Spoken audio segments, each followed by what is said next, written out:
Welcome back. Now, Pakistan constantly harangues India by levelling false allegations about growing Islamophobia without offering any proof of the same. At Times Now, your channel, we've always regarded these claims as an example of Pakistan's ploy to divert attention from what's been happening within its own borders. Now, take the case of Balochistan. For the first time, there's visual proof of how Pakistan is systematically exterminating Baloch nationalists, and Times Now has managed to access this exclusive dossier.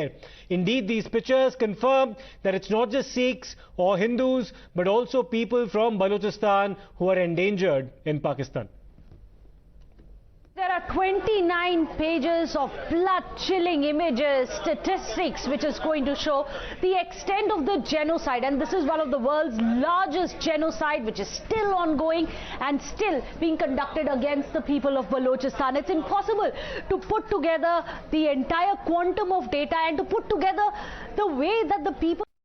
कुछ दिनों से बलूचिस्तान के लोगों ने, गिलगिट के लोगों ने, पाक ऑक्युपाइड कश्मीर के लोगों ने, वहां के नागरिकों ने जिस प्रकार से मुझे बहुत बहुत धन्यवाद दिया है, जिस प्रकार से मेरा आभार व्यक्त किया है, मेरे प्रति उन्होंने जो सद्भावना जताई है, दूर दूर बैठे हुए लोग, जिस धरती को मैंने देखा नहीं है, जिन लोगों को विषय में मेरी कभी मुलाकात नहीं हुई है, लेकिन ऐसे दूर सुदूर बैठे हुए लोग हिंदुस्तान के एक प्रधानमंत्री को अभिनंदन करते हैं, उसका आदर करते हैं, तो मेरे 125 करोड़ देशवासियों का आनंद है, वो मेरे 125 करोड़ देशवासियों का सम्मान है।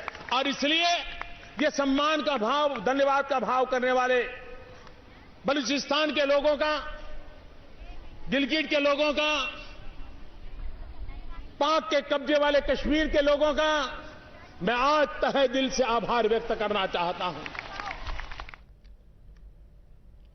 We're being joined by our guests right now. Mr. Amjad Ayub Mirza, human rights activist from Pakistan-occupied Kashmir, in fact, joins us. Mr. Mirza, thank you so much for speaking to us. We're talking on a day which is commemorated as Balochistan Liberation Day. The 11th of August is when the state of Kalat, at that point in time in 1947, signed a standstill agreement with the Pakistan government or the Dominion of Pakistan under British supervision. And then Pakistan had acknowledged the independent sovereignty of Balochistan, but Balochistan was betrayed barely a year later when it was in fact under duress forced to sign an instrument of accession. How do you see the developments right now in Balochistan and the entire dossier about the atrocities inflicted on the people of Balochistan by the government of Pakistan? Well, thank you very much for having me. You see, it's not only Balochistan. It's the province of Khyber Pakhtunkhwa is being illegally occupied by Pakistan. Pakistani occupied Jammu Kashmir and Gilgit-Baltistan is being illegally occupied Pakistan, and so is Balochistan. According to the India Independence Act of British Parliament of 1935, it was agreed that once the partition begins to take place, the process is started, then all the princely states of India under British rule will become independent and free, and they will have the choice to decide whether they want to be independent or join India or join Pakistan. So Balochistan decided to remain independent, and on 11th of August 1947, they became an independent country. But on the 27th of March 1947, Pakistan violated its standstill agreement between the Khan of Kalat and Muhammad Ali Jinnah and sent in troops, arrested Khan of Kalat, and then forced him to announce a succession to Pakistan, which was, by the way, never accepted by the Baloch tribes. And that is manifested 5 times during the uprisings that have taken place in Balochistan against Pakistani occupation. Thousands and thousands of Baloch people, including women and pregnant women, by the way, have been killed and executed. You drew attention to a very important point there, Mr. Mirza, because one, of course, remembers the genocide inflicted by the Pakistani army in East Pakistan during Operation Searchlight, which began on the 25th of March 1971. But not many people know that barely 2 years later, in 1973, once again, under General Tika Khan, there was another similar atrocity that was inflicted on the people of Balochistan after Zulfikar Ali Bhutto had taken over as Prime Minister. Take our viewers through that as well. Well, you see, after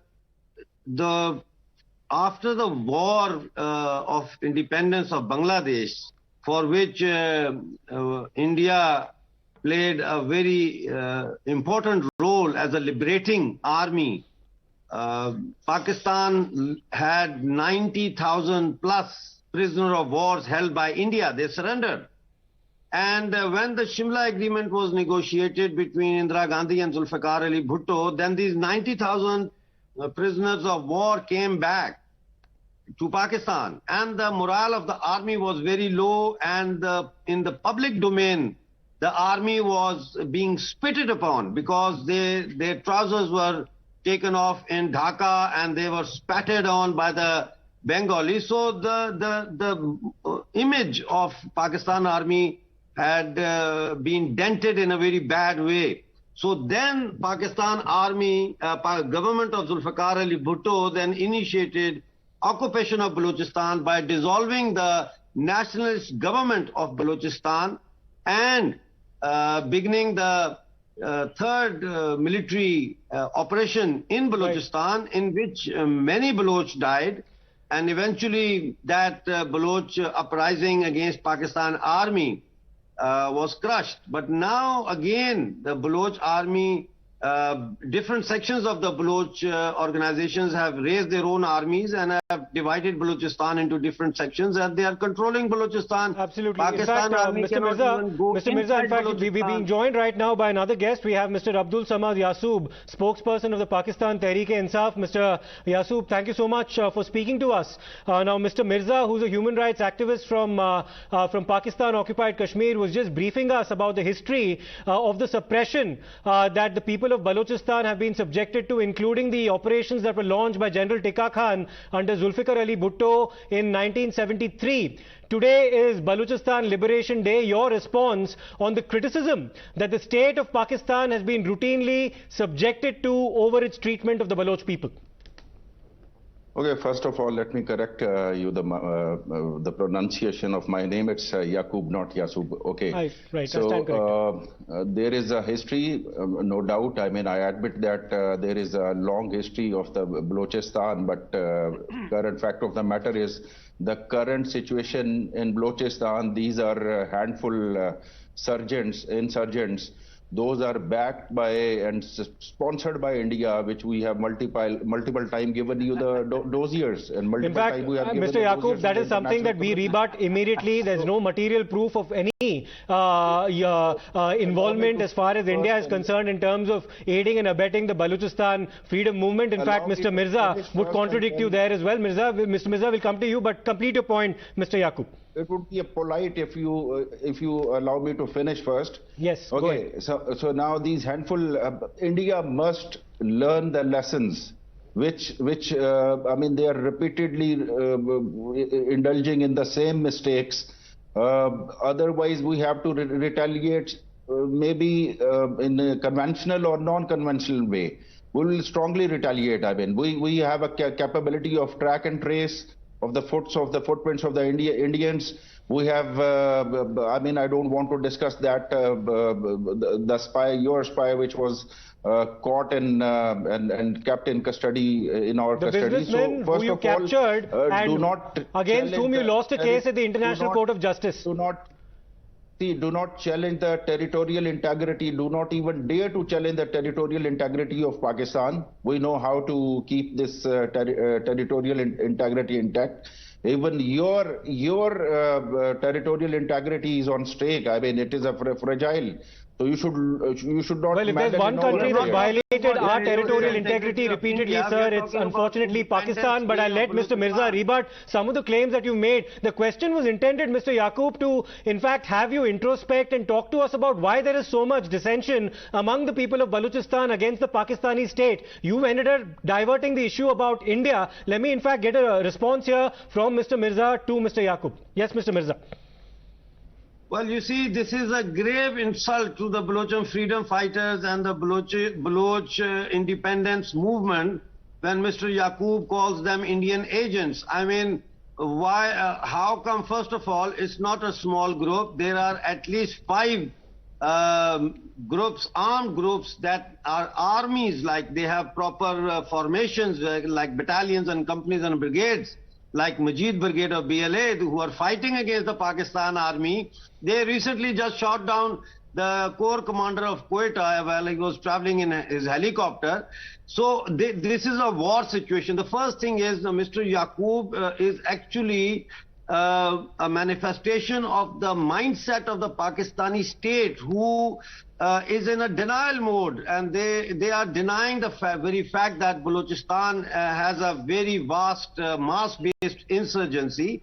Today is the 21st day that on the footpath outside press club in Quetta, women and children in this heavy downpour are protesting against enforced disappearances. I mean, the whole of Balochistan is now ungovernable by Pakistan, and CPAC has come to a standstill.